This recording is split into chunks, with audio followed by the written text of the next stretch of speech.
I love any assessment that will help me better understand myself and others. So this week, we are exploring the world of the Enneagram. Today's guest is Tracy O'Malley. Tracy is an Enneagram expert success coach.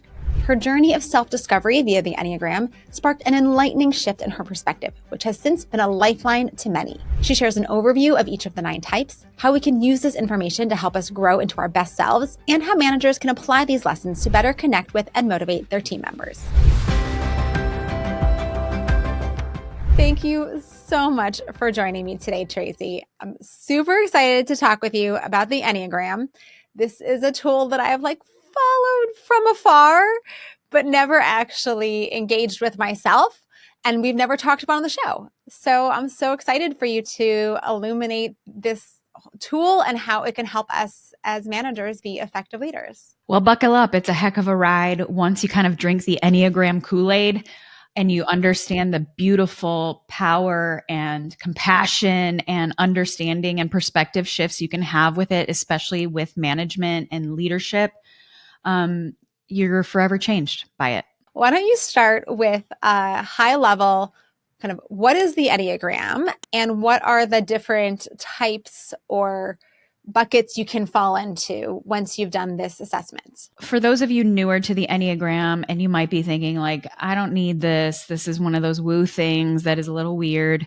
Just know that when I was introduced to it 12 years ago by my therapist, I basically used very, very colorful language in telling her my displeasing tendencies towards these things, and I wanted nothing to do with it. And so if that is you, just hang in here with me because it is next to my faith, the number one thing that has completely helped me transform my life in the last 50 plus years. So, I just kind of want to, if this is something new to you or you're not into these trendy little quizzes and assessments, just understand that this goes way deeper than the little snippet I'm about to share with you personally and professionally.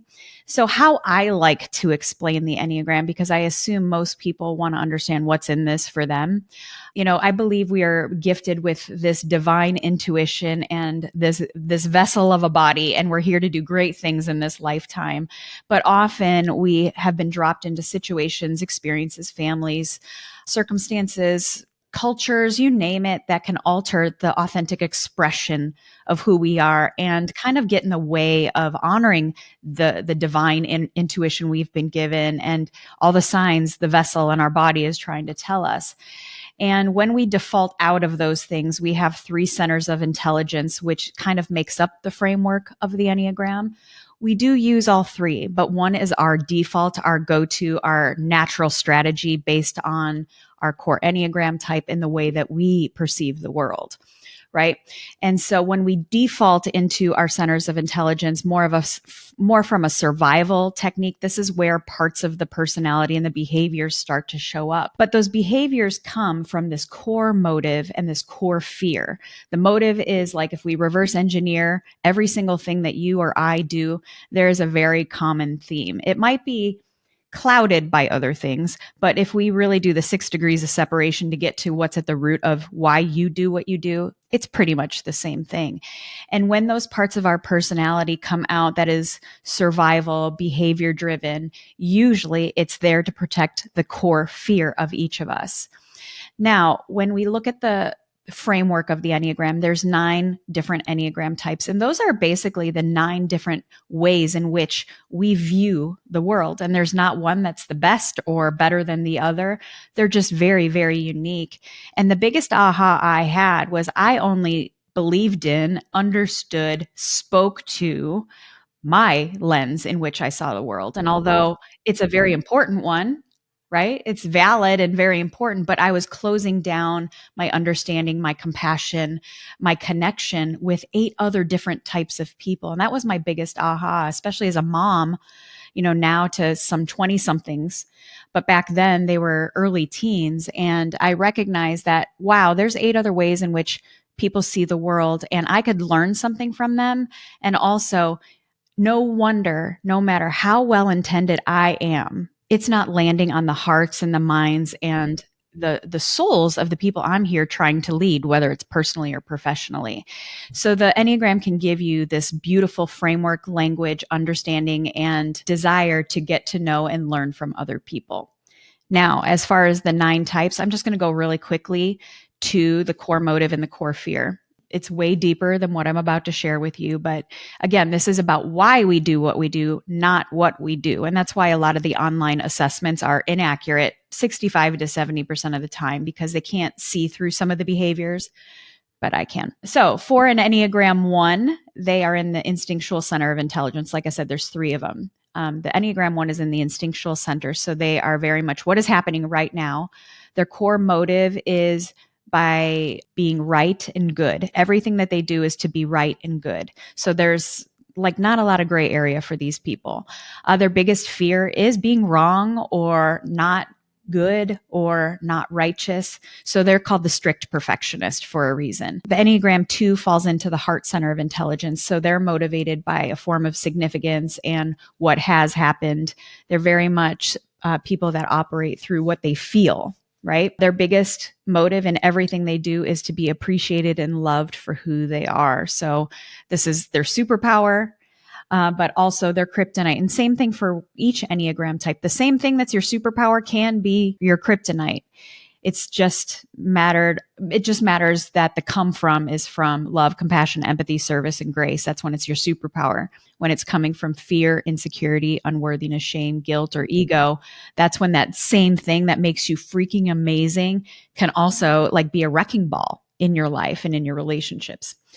So for the Enneagram 2, being loved and appreciated is their core motive. Their core fear is not being that, right? So they can be overcompensating, overgiving, things like that. The Enneagram 3, the competitive achiever. The 2 is called the considerate helper. The 3 is called the competitive achiever. They also are in the heart center of intelligence. So they do also operate based on feelings. However, they don't wear them on the sleeve like the 2s do. Okay. Still feeling center, still operate on feelings, but their core motive is by being the best and achieving greatness in what they do, what they achieve, or how they appear in the world. So where the 2 finds their significance in what they do for other people, 3s do it by how they perform in the world. Their biggest fear is not being the best. So although we admire them, we think they make everything look easy. They see goals, they hit goals, and nothing stands in their way. That's great. And the kryptonite in that is they'll pretty much plow through anything to get it, including their own health, their own relationships, right? You know, if you think about each of the fears of the 9 Enneagram types as like, it must happen, otherwise, like it's their tunnel vision, you can see where in extreme cases where this can be really destructive in our lives. For the Enneagram 4, the intense creative or the individualist or the romantic, they also are in the heart center of intelligence. Their significance comes by being their true authentic self in this lifetime. They are the artists, the creatives, the storytellers, the comedians, the fashionistas, the foodies, you know, and they're motivated by being their unique self. And as long as they're in that little bubble, they do it well. But the minute they look up and start comparing themselves to the world, that's when this starts to go sideways and they switch it up and they sometimes wake up like, I don't know who I am anymore, which is one of their biggest fears. Their biggest fear is not finding their place in authenticity in this world. And it can be pretty dark for an Enneagram 4. They're probably the hardest to type because there's no 2 4s alike. And usually if you've taken an online assessment and you've gotten another type, but you're a 4, that happens all the time. Very rarely does a 4 come up on one of those online assessments. For the Enneagram 5s, they are in the thinking center of intelligence. So they operate very forward. What could happen? What do I think about this? But how these next 3 types go about that can look really, really different from each other. The 5s are motivated by having wisdom, knowledge, and resources. That's how they gain certainty. So certainty is the root motive. What that sub-root is wisdom, knowledge, and resources. They're called the quiet specialist or the investigator. So they're probably typically the most introverted on the Enneagram because they prefer to gather that certainty in their little bubble, gathering intel. Their biggest fear is being intruded upon, not having those information and resources, not being prepared that way. So they can go down the rabbit hole big time. But once they know something, like you need a friend like this in every corner of your life, seriously, in very specific topics. I have like each bucket of my life, there's a 5 that kind of lives in there because they're experts. Whenever they commit themselves to something, they're expert. The problem is they don't want to deplete their resources, so they kind of hoard their own wisdom. So knowing how to work with one of those, that's how you'll get the best out of them. The Enneagram 6 is called the loyal skeptic. They're the master troubleshooters. Their form of certainty is motivated by a need to be prepared. They are the worst case scenario thinkers. It's why they're amazing troubleshooters, strategists, collaborators, because they have thought about 10 different ways things can go sideways and a plan for each of them. They have lots of questions all the time. And if you don't know this about them, it can feel very controlling or untrusting. But when you understand what's at the root of this, you can know how to facilitate them a little bit better. Their biggest fear is a blind side. And so they aren't quick to trust, but once they do, there's nobody that will have your back like a 6. For the Enneagram 7s, they also are in the thinking center of intelligence. They forward think all the time, but their certainty comes in the form of freedom, options, and availability of everything at their disposal. That's how they kind of go about having certainty. They're called the enthusiastic visionary. They're probably some of the most underrated for what they bring to the table because people look at them as just like a lot of fun, adventurous, life of the party. I'm raising one of these. She is why I needed to study the Enneagram because I'm like, I don't even know how y'all function. However, their unique perspective on which they see the world is like they believe anything and everything is possible. Now, how they go about it, who the heck knows? Right? But they want to believe that their certainty comes in the form of freedom and choices. And if you try to box one of these guys in, you will lose them. They can chase shiny objects a little bit too if they're not careful. Their biggest fear is being boxed in and told they can't do something. And as a parent, this was a really important thing for me to learn how to be a wordsmith with her so that I didn't create a disconnect with her. And also she's honestly my greatest teacher. Like 7s can be some of the most wise, innovative people in the world. Steve Jobs was an Enneagram 7. So like outside the box thinking, I think the world could use a little bit of that. For the Enneagram 8s, I am an Enneagram 8. We are called the protective challenger. We are in the instinctual center. We are very much what is happening right now and what do we need to do about it. The instinctual center is motivated by a form of independence, autonomy, and control. How an 8 goes about it and where their motives lie is in being strong and being powerful. Now, that's a really great thing as long as we're in a healthy spot, right? When an 8 isn't in a healthy spot, which is where I was learning about the Enneagram, this can be very domineering, aggressive, mean, ultra direct, right?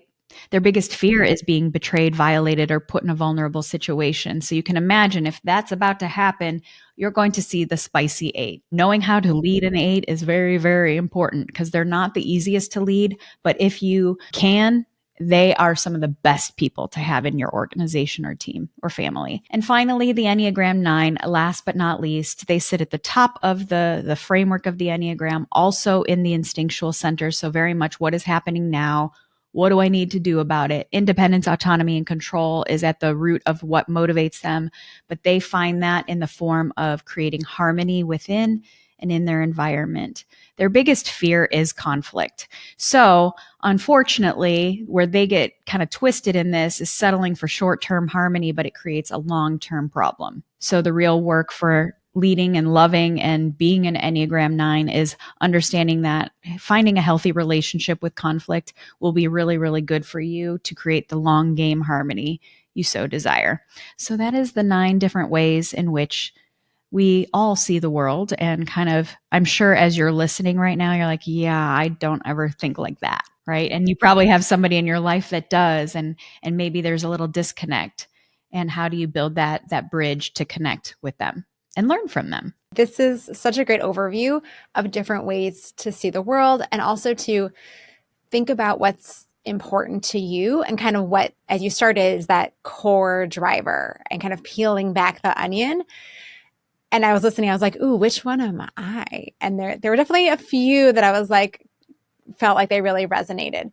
So I'm wondering, obviously, like the best thing to do would be to like work with you and go through a process, take an assessment, have your team do that well. So you can really all have the same understanding and language of each other. But I'm wondering, aside from that, are there ways that we can appropriately try to understand ourselves or our colleagues so that we can use this, starting tomorrow?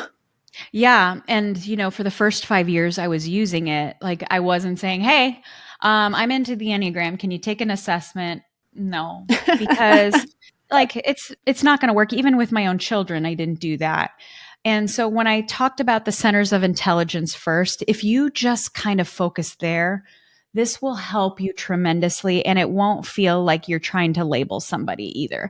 Because what you might see, especially in the workplace, you're not going to see people's most vulnerable things. But if you can get really, really curious about what makes this person tick, or yourself even, and understanding the three centers of intelligence, that will help you light years in trying to I got to know their type. I made this a really important thing, and it made me a better question asker. It made people feel like I actually cared about what motivated them, because I was trying to figure out what center of intelligence they fell into so I could have a basic understanding of what motivates them, what the fears might look like, and the underlying emotion that might come to the surface. And so this will require you to be more curious about people and be a better question asker. And in any kind of management, this is how you build intimacy and connection. And when you have that within an organization, the sky's the limit, right? So if you think about the three centers of intelligence, this was really cool because when I was first kind of learning about this and I was building a sales organization, mainly because I wanted independence, autonomy, and control as an 8, right? Like, I don't care about the accolades. I don't care about the trophies. I don't care about titles. But if it's going to give me independence, freedom for life, I will plow through anyone to have it. And within this company, I was thriving, and they started dangling carrots like, if you do this, you can win this. If you do this, you can have this title. If you do this, you can speak on stages. And none of those things, I mean, they're nice. My ego might like it, but that's not the motive of my soul. Right? It was the independence. It was the passive income streams. It was all of that. And so when you're leading people, figuring out that, they missed the mark on that by trying to dangle things that don't motivate me. Right? So you have to know how to incentivize people. So if you look at the three centers of intelligence, like I said, the 8s, 9s, and ones in that instinctual center are all motivated by a form of independence, autonomy, and control. Now, behaviorally, you might see somebody that's trying to win all the time. So you might think that's a 3, or somebody in the significance center. But if you understand, which I was mistyped as a 3 originally, because behaviorally, I can look very much like a 3, but motivationally, no. So 8s, 9s, and 1s, independence, autonomy, and control. Don't go off just with what like the initial behavior of what you see. The underlying emotion for the instinctual center is anger. 8s are more explosive. 9s kind of suppress it and kind of shut it down. 1s internalize it. In the feeling center of intelligence, the 2s, 3s, and 4s, all motivated by a form of significance, right? So they kind of need some validation of some sort. How they go about it, really, really different, but it's still a form of significance. The underlying emotion for all three of those is shame. 2s kind of more external with it. 3s shut it down, like the 9s shut down anger, and 4s internalize it. But you can feel these energies. You just got to build this muscle and being real curious of what you're feeling here with people. And finally, the thinking center of intelligence, all three of these types, forward thinking, what could happen, a form of certainty is what motivates them, right? So they may be ultra performers, but because it gives them certainty, not necessarily significance, right? You see the difference there, but how they all three go about it, really, really different. And when certainty is being rocked for a 5, 6, or 7, how they deal with that can look very different, but the underlying emotion is fear and anxiety. 5s internalize it, 6s are more external with it typically, and 7s shut it down. If you just understand this will help you tremendously. And this was my biggest aha when I was first really learning this, because I'm in the instinctual center as an 8. I have a son that's in the feeling center as a 2, and I have a daughter that's in the thinking center as a 7. And every single time I started talking to them, I was like, well, he's motivated by significance. She's motivated by certainty. Neither one are motivated by independence, autonomy, and control. So stop trying to make them be. And how can I speak to that rather than fight against it? For 5 years, this was how I was trying to figure out where people were motivated, because when you can speak in a way of what's in it for them, to them, you build credibility and trust.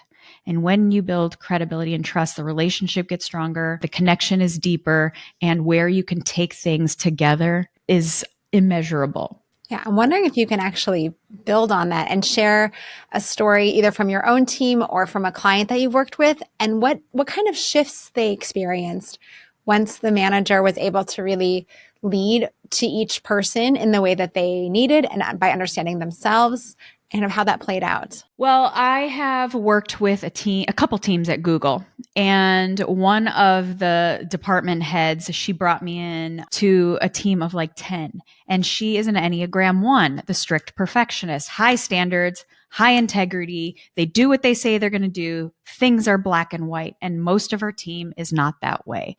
And although like the high standards are why she is great, those high standards and her ability at the time to only see through that lens was creating a breakdown in her team and organization. Because some types, if they realize they're never going to live up to your standards, they just don't try. And that can be very testing for an Enneagram 1. They're like, they just don't understand how it's not common sense that you just do what you say you're going to do. Things are black and white. But the thing is she had a bunch of creatives on her team who live in gray area. And she would take it personal or as disrespectful that they wouldn't be so black and white. And when I began to explain to her that you'll get the best out of them when you understand this is the way they're wired, and you can learn to speak a little more in gray area, they won't ghost you. They will actually have the ability to be more structured with some higher standards. But if they feel like you don't get them, they won't try. And then it'll be so frustrating for everyone involved. And when she really understood that, it was game changer. Her high standards, her high integrity aren't going to change. That's who she is, and that's why she's great. However, the way that she articulates how we go about the high standards and high integrity in what we do as a team and organization shifted depending on who she was speaking to in her team.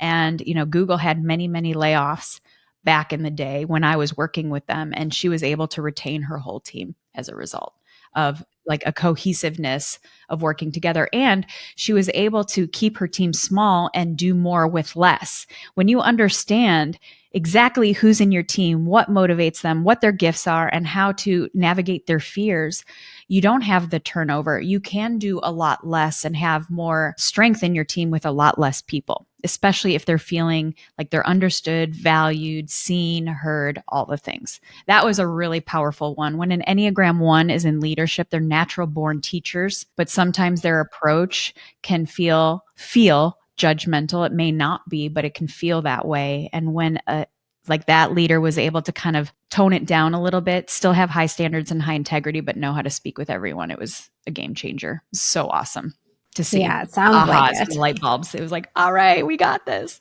And it doesn't feel as personal. Like that's the thing. Like in leadership, when people don't follow what you have led them to, it can feel disrespectful or that they don't trust your leadership. Right. And when we understand that, although it may feel personal, it usually isn't. And we start to understand that they just have maybe different lenses and different motives. And how do we honor that and speak to that? It takes a lot of this internal conflict and sometimes external conflict within the organization and puts it to the side. How can we show up in the best version of ourselves, especially with work? It's, stressful. Interacting with your team is stressful. Sometimes you have pressures. So, how do we help get ourselves from kind of whatever zone we're in to the best version of ourselves? Any thoughts on that? Yes, that's what's cool about the Enneagram, because we're more than just a type, right? It's not this box we're put in. This is who I am. This is the only way it's going to be. That's not the case. That's where our core motives and our core fears and like our home base is. But the Enneagram is a framework and a system. And there are other types connected to each of our types that we can pull these levers. And even though they might not be how we're motivated, we have these other tools in the toolbox that are connected to each type that when by default we want to go a certain way, but we know it may not be the right tool for the job. Like as an 8, I can be very aggressive.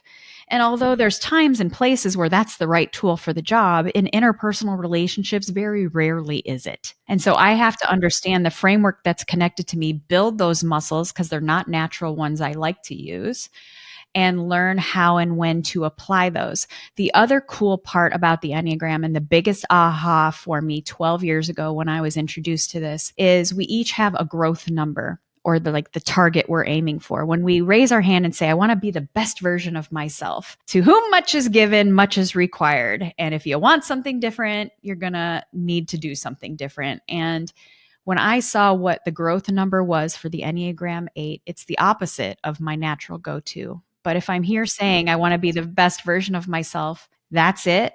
At least I can see and know the target that I'm aiming for. And I recognized in learning this that every time I was on the verge of that prior in my life, for the first 40 years of my life, I recognized where I would self-sabotage, where I would self-implode even at times, because it feels super vulnerable. But when you're knowing the target you're aiming for, it's a lot easier to hit it. It doesn't mean it's going to be easy or comfortable. But if we're saying we want to be the best leader, manager, version, man, woman, person that we are, we can see the target with the framework of the Enneagram, and then we can start using some of the other components that are attached to me to get there. Because left to our own core types ways, we're not going to do it. And it's kind of like building, the supporting cast. You've got this main character energy, but you have this supporting cast within the framework of the Enneagram to help you, win the Oscar award in your own life. But that growth number is kind of like the holy grail of who you are. And it's seriously, it is so uncomfortable. But for me to be able to do the work that I do, so intimate with teams and organizations, for me to be the mom that I am today, I'm a great mother. I really, really am. I have to be in my growth number because that's where all my power actually is. And so for each and every one of you, when you're diving into the Enneagram and you're taking this journey, like you are way more than your type. You really, really are. That's why I was resistant to it to begin with. I'm like, don't box me in. Don't tell me I'm this and tell me I don't have a shot at anything else. But when we know how to use the framework just like a GPS system, that's when you can achieve that. And you know what it looks like. Because just saying I want to be the best version of myself, like, okay, what is that? And for each of us, that's very, very different. So it's using the framework within your type. And that's how we achieve that. And it's very clear. It's very clear. It's makes it a lot easier. Fortunately, we have to wrap up. I know. So, Tracy, can you tell me about a great manager that you worked for and what made this person such a fabulous boss? He was like the one and only corporate job that I've ever had. Like I'm emotionally unemployable, quite honestly, in a lot of ways. I'm hard to lead, but he was great. He was the one and only corporate job I had for about 3 years after I got divorced. And he saw past the domineering. I was probably the unhealthiest I ever was. And he saw through that. He saw through that front that I was putting on and was like, you have all the power. You are a superstar. But if you don't know how to tap into your heart, you're just going to be a bulldozer in this life. Know that I see your power, but you're more powerful when you actually allow people to see your heart. I left that right before I started to learn about the Enneagram. I hit rock bottom after leaving that job. And that's when I was introduced to the Enneagram. But I never, ever forget him. He saw past the power tripping that I tend to lead with sometimes and really saw me and told me it was safe to be in my growth number. I didn't know that was the language at the time, but that's what he did. Wow, incredible. And where can people learn more about you and just keep up with your work? You can go to tracyo'malley.com. can get your assessment done there. They're accurate. They're over 95% accurate. All the online ones are not. So if you want to never talk to me, but get assessed properly and have all the right information, you can go to my website. Or if you want to dive in with me, we can do that. I do have a podcast also called Lead with the Enneagram, all things Enneagram and leadership, personally and professionally. Over at this point, 400 episodes you can binge and listen to. I've been doing this a long, long time. You can go there, or if you're on the Instagram, you can find me at Tracy_O'Malley. Awesome. Well, thank you again for giving this, I know, very high level and kind of just the tip of the iceberg on Enneagrams. But really, already I have so many ideas of what I want to do differently now going forward. Once you kind of understand this and the beauty and the power in this and the way that you can more effectively lead people when you can speak and understand their language. So much fun. Thanks for having me on.